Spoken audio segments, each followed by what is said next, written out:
राजीव सगरिया आपण मानकु आमर YouTube channel जरिया के स्वागत करुचे। कलाकार जिते बेले कथा आसी से समय में लोक कलाकार मानकर उपरे पहला आमर भावना चिंताटा पहला सेमानकर पाके जासी जेन माने आमर संगे अति निकट रु जड़ित।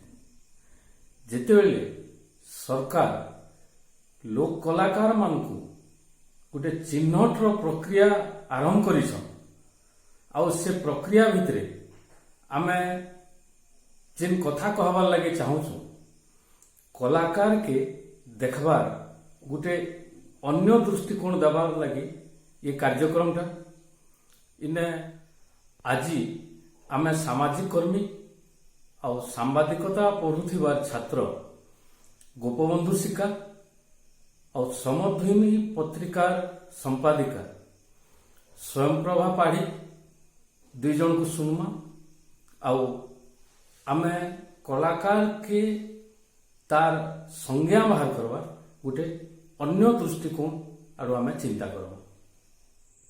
नमस्कार, मोर ना गोपबंधु सिका, मु जड़े सामाजिक कर्मी तथा जड़े सांबादिक छात्र। आओ आज जन विषय आम चर्चा करमा से विषय हूँ गणा बजा मानकर समस्या उपरे। लॉकडाउन रे गणा बजा कलाकार माने जिन माने बहुत समस्या रे अछन से माने जेन समय रे लॉकडाउन हला मार्च रे ये समय रे गणा बजा कलाकार मानकर गोटे मुख्य समस्या माने मुख्य टाइम है एटा। ये टाइम रे ही गणा बजा कलाकार माने बिहा बर्पण यात्रा ये सब कार्यक्रम करसन और से कार्यक्रम माध्यम रे दुई पैसा से माने कमासन। इटा आमे समस्ते जानिछु। जन विश्व जन महामारी कोरोना आसला से अनेक लोग मानकर जीवन जीविका के भी क्षति पहुँचे। आमे निजे गोटे गाँ जाइलु पाखे अच्छे आमर पदमपुर पाखे बादीमाल सेन जड़े मोहरिया भाई के भेटी आउ से लॉकडाउन समय रे ही आमे से गाँ के जाइलु। और से मोहरिया भाई ना हूँ नीलमणि कुंभार। ताको आमे पचारि जे काना सब समस्या माने अच्छे एबे आपण केनता अछन बोली आमे तकर पाके जाइकरी पचारि से तकर जीवनी कहिथिले जे देखो ना या ई समय रे आमे बिहा अर्पण बयासु दुई पैसा कमासु और ई पैसा नु ही आमे कुटुंब चलासु से निजे कहिथिले। जेनता कि कोरोना लगी इहादे बंद हो गला आमर जेन मेन कमानी टाइमटा यहाँ तो इहादे आमे महा दुखे अच्छु आज्ञा चलवाटा भी मुस्किल है। मुई खाली गणा बजा बयासी आउ केते बेले केनता भूति करसी बोली से नीलमणि कुमार आज्ञा आमके कहले। आमे पचरालु सरकार नु काना काना सुविधा सुजोग तुम पाइछ से कहले हाँ आज्ञा सरकार तो चाउल पाइछु आमे दाल पाइछु गैस पाइछु लेबर कार्ड रे भी किसी पैसा पाइछु किंतु आमर जेन कमानी आमर जेन मुख्य टाइमटा जेन बिहा बर्पण टाइम आमे दुई पैसा कमासु टोटाल परिवार के से वर्षे से पैसा रे आमे चलासु सेटा आमर जेहेतु बंद हो गला तो आमे एबे बहुत सांघातिक अवस्था रे अच्छु बोली से नीलमणि कुमार आज्ञा मोहरिया आमके जनाले। दुखर विषय इटा है सरकार तो अनेक सहायता दौछन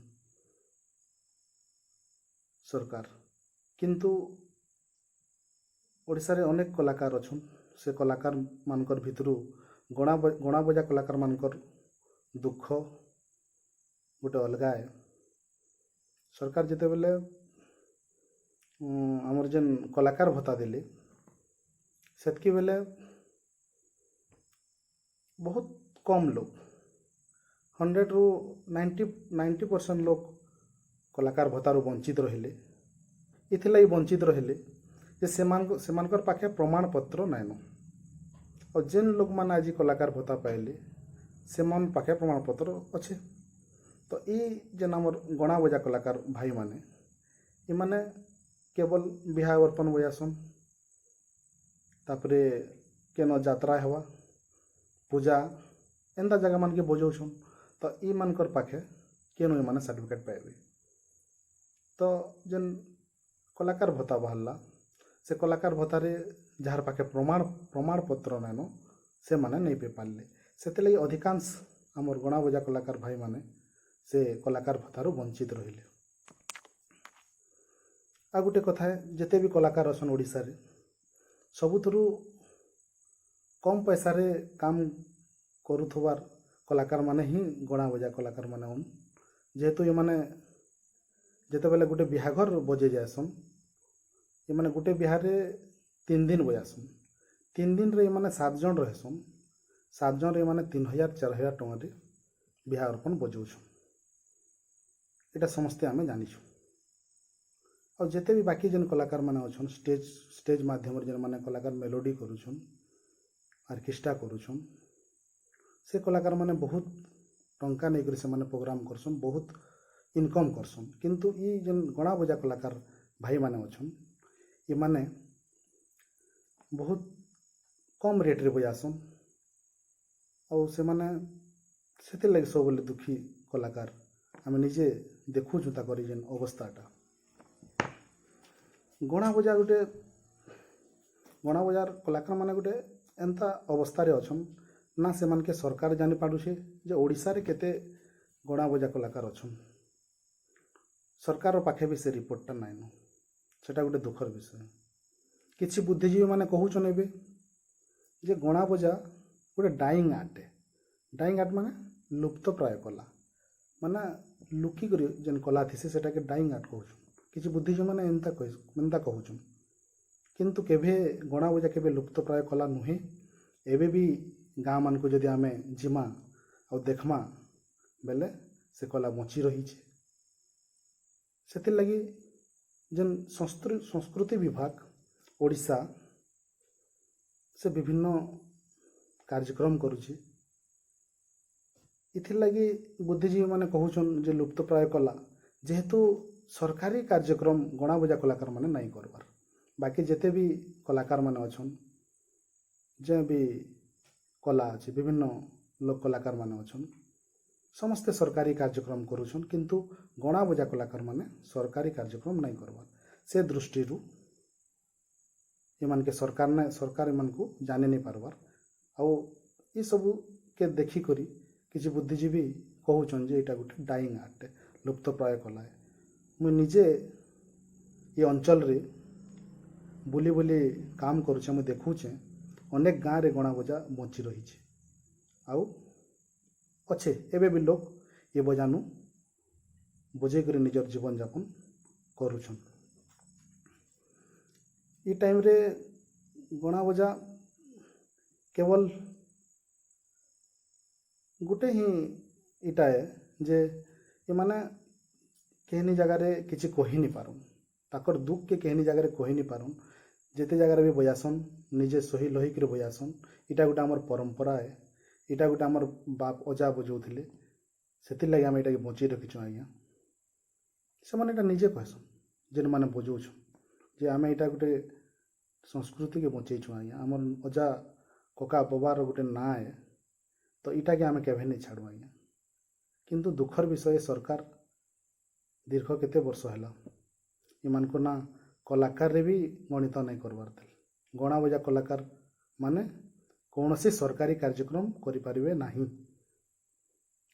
ଏ କଥା କିନ୍ତୁ କେହିନି ବୁଦ୍ଧିଜୀବୀ କେବେ କୌଣସି ଜାଗାରେ ନାଇଁ ଉଠନ୍ କି ଗଣା ବଜା ଗୋଟେ କଲାକାର ମାନେ କାଁ କରି ସରକାରୀ କାର୍ଯ୍ୟକ୍ରମ ନାଇଁ କରିପାରନ୍। ସରକାରୀ କାର୍ଯ୍ୟକ୍ରମ ଏଥିଲାଗି ନାଇଁ କରିପାରବାର୍, ସେମାନେ ଖାଲି ବିହାଘରିଆ କାର୍ଯ୍ୟକ୍ରମ କରସନ୍, ପୂଜାରେ ବଜାଉଛନ୍, ସବୁ ଜାଗାରେ ଲାଗୁଛି। କିନ୍ତୁ ସରକାରୀ କାର୍ଯ୍ୟକ୍ରମ ମାନେ ନାଇଁ କରିପାରବାର। ଏଥିର୍ଲାଗି ବୁଦ୍ଧିଜୀବୀ ମାନେ କହୁଛନ୍ତି ଏଇଟା ଡାଇଂ ଆର୍ଟ ବୋଲି। ସେଥିଲାଗି ମୁଇଁ ପଶ୍ଚିମ ମାନେ ଓଡ଼ିଶା ସଂସ୍କୃତି ବିଭାଗ କେ ଅନୁରୋଧ କରମି ଏ ଭିଡ଼ିଓ ମାଧ୍ୟମରେ ଯେ ଆପଣ ଗୋଟେ ସର୍ଭେ କରୁନ୍ ଗାଁ ଗାଁ ମାନକେ ଆସିକରି, ଆଉ ସେ ସର୍ଭେରେ ଆପଣ ଥରେ ଗଣା ବଜାର ଲିଷ୍ଟ ମାଗୁନ୍ କେନ୍ ଗାଁରେ କେତେ ଗଣା ବଜା କଳାକାର ଅଛନ୍ ଆଉ କେତେ ବଜଉଛନ୍ ଆପଣ ନିଶ୍ଚୟ ଜାଣିପାରିବେ। ଗଣା ବଜା ମାନଙ୍କର ଅବସ୍ଥା ବି ଜାଣିପାରିବେ, ଦୁଃଖ ବି ଜାଣିପାରିବେ, ଆଉ କେତେ କଳାକାର ମଚି ରହିଛନ୍ ଆପଣ ନିଶ୍ଚୟ ଜାଣିପାରିବେ। ମୁଁ ଅନୁରୋଧ କରମି ସଂସ୍କୃତି ବିଭାଗକେ ଯେ ସେ ଗଣା ବଜା କଳାକାର ମାନଙ୍କର ଗୋଟେ লিস্ট করুন ଆଉ ରିପୋର୍ଟଟେ ମାଗୁନ୍, ସେ ନିଶ୍ଚୟ ଜାଣିପାରିବେ। ଧନ୍ୟବାଦ।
जरिया तरफ मते जो कलाकार मान समस्या उपरे किछि कहिबा पई कह जाइछि, विशेष करी कि राजीव सागरिया से अनुरोध करचंती जरिया द्वारा अपन किछि जणांतु लोक मानकु कलाकार समस्या उपरे, विशेष करी कि गंडा बाजार कलाकार मानकर समस्या उपरे मु आज किछि विषय उपरे आलोकपात करिया पई चाहिबी।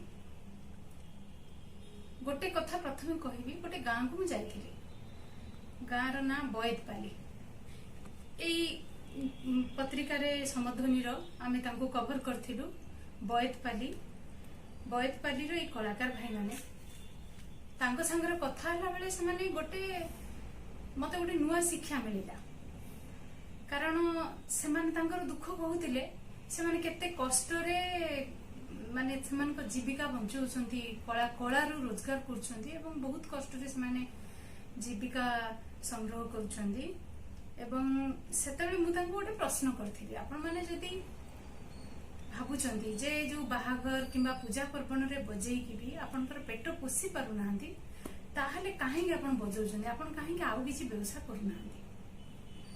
दुख लागिव सुनिले जने जे ढुलिया भाई थिले से संगे संग कांदी पके, से कहले ये हमर मां आपको हमें पूजा करचु, न बजेले बंची पारिबनी आज्ञा। बहुत आश्चर्य लगे आपन को भाविले ते साधारण लोक दुई बेला खाइबार जो कलाकार मानकर ग्यारंटी नाही, दुई बेलार खाद्य नाही तांक पाखरे, किंतु सेई लोक कहउचंती आमे कोनोसी जीविका करिबुनी, आमे संगीत करिबु काहे कि ना ये हमर मां, आमे आकु छाड़ हमर पुरखा वाद्य, ए पुरखा वाद्य को छाड़ी के आमे बंची पारिबु। जो माने कहउचंती जे एई वाद्य को छाड़ी के आमे बंची पारिबुनी, ए संख्याटा जणे नुहे। एई संख्या 7टा जिल्ला रे, पश्चिम ओडिसा रो 7टा जिल्ला रो लक्ष लक्ष कलाकार। सबुठ दुखर विषय मु एठी काहे के उपस्थापन कली, एई जो लोक माने प्रत्येक दिन सकाळ उठी के कलार अभ्यास करंती, तांकू केबे भी आज पर्यंत आमे माने कलाकार बोली कहिले। जो माने कला बिना मरि जिवु, संगीत बिना मरि जिवु बोली कहउचंती, से माने आम पई कलाकार नहंती। जो माने कि प्रत्येक दिन सकाळ उठी के कला अभ्यास करंती, जो माने कि पश्चिम ओडिशा कहंतु ओडिशार विभिन्न अंचल रे प्रत्येक पूजा पर्व जे कोनोसी जिंस हबो सेही कलाकार मानक बिना हेई परिबनी। आम नित्य दिन जीवन भी कटि परिबनी बिना कला रे। गाँ रो प्रत्येक जिंस रे समान जोड़ी के थांती, तांको हमें कलाकार कहंतिनी, किंबा सेमानकर बंचिबा मरिबा आम पई किछि प्रसंग नहै। सेते बेले आमे काहाकू कलाकार कहउचंती, किंबा अन्य जो लोक कलार कलाकार माने अछंती सेमानको हमें कलाकार कहउचंती, अथच गंडा बजार कलाकार को काहे के कलाकार कहजो। ଯାହାର ସଂଖ୍ୟା ଆଜି ଓଡ଼ିଶାରେ ଯେତେ କଳାକାର ଅଛନ୍ତି ତାଙ୍କଠୁ କେତେ ଗୁଣ ଅଧିକ ସେଇଟା ମଧ୍ୟ ଗଣତି ହେଲେ ଯାଇକି ଜଣା ପଡିବ। କଳାକାର ଯେହେତୁ ସରକାର ଘୋଷଣା କରିନି ସେମାନଙ୍କର ଗଣତି ବି ହେଇନି। ସେମାନଙ୍କ ଜୀବନ ବର୍ତ୍ତମାନ ଯୋଉ ଲକଡାଉନ ଚାଲିଛି ସେଥିରେ ପୁରା ଦୁର୍ବିସହ ହେଇଯାଇଛି। ସେମାନେ ଗୋଟେ ପ୍ରକାର କହିବା ପାଇଁ ଗଲେ ଅଧା ଉପବାସରେ ଦିନ କାଟୁଛନ୍ତି। ଯଦି କଳାକାର ସହାୟତା ପାଣ୍ଠି କିଛି ସରକାର ଯୋଗାଡ଼ କରୁଛନ୍ତି ଏବଂ ଦେବା ପାଇଁ ଚାହୁଁଛନ୍ତି ସେଇଟାକୁ ନିଶ୍ଚିତ ଭାବରେ ଯୋଉମାନଙ୍କ ପାଖରେ କିଛି ନାହିଁ, ଯୋଉମାନେ ନିଃସ୍ୱ ସେମାନଙ୍କ କଥା ବି କନସିଡର କରନ୍ତୁ, ସେମାନଙ୍କୁ ଗଣତି ପ୍ରକ୍ରିୟା ଭିତରକୁ ଆଣନ୍ତୁ, କଳାକାର ଭାବରେ ଚିହ୍ନଟ କରନ୍ତୁ ଏବଂ ସେମାନଙ୍କୁ ସହଯୋଗ କରନ୍ତୁ। ଗୋଟେ ପଟେ ଆମେ ଯେତେବେଳେ ଗଣ୍ଡାବଜାର କଳାକାର ମାନଙ୍କ କଥା ମୁଁ କହିଲି, ଏମିତି ଅନେକ ଲୋକ କଳାର କଳାକାର ଅଛନ୍ତି ଯୋଉମାନଙ୍କର ଜୀବନ ଦୁର୍ବିସହ ହେଇଯାଇଛି ଏଇ ଯୋଉ ଲକଡାଉନ ଭିତରେ।